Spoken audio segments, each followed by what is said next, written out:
देवघर चल सना सजनवा, भोले बाबा के धाम।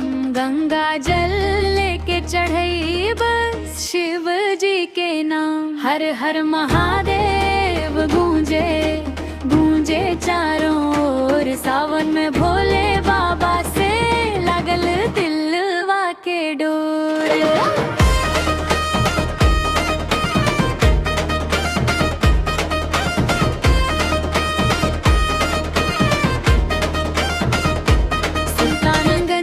जल भर के कांवरिया संग चलब, रास्ता भर बम बम बोलेत बोलेत बढ़ब।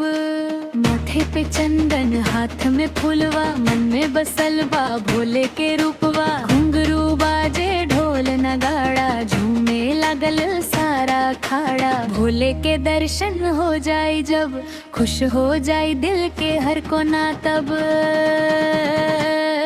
घर चल सना सजनवा, भोले बाबा के धाम। गंगा जल लेके चढ़ी बस शिव जी के नाम। हर हर महादेव गूंजे गूंजे चारों ओर। सावन में भोले बाबा से लगल दिलवा के डोर।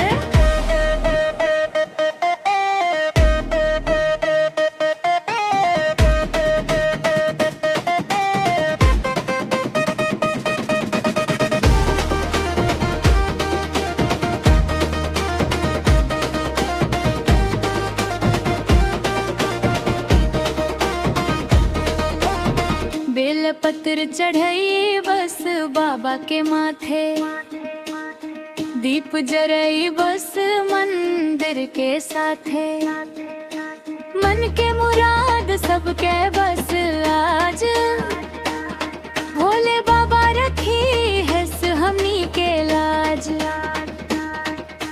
रिमझिम बरसे सावन के पानी, भोले के भक्ति लागे मीठ कहानी। नाचे कंवरिया झूमे संसार, बाबा के नगरी लागे सबसे प्यार। अरे भोले बाबा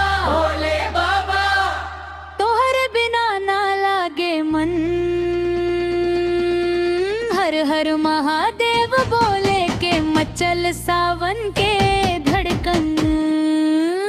सावन के महीना बा, भक्ति के बहार बा। भोले बाबा के नगरी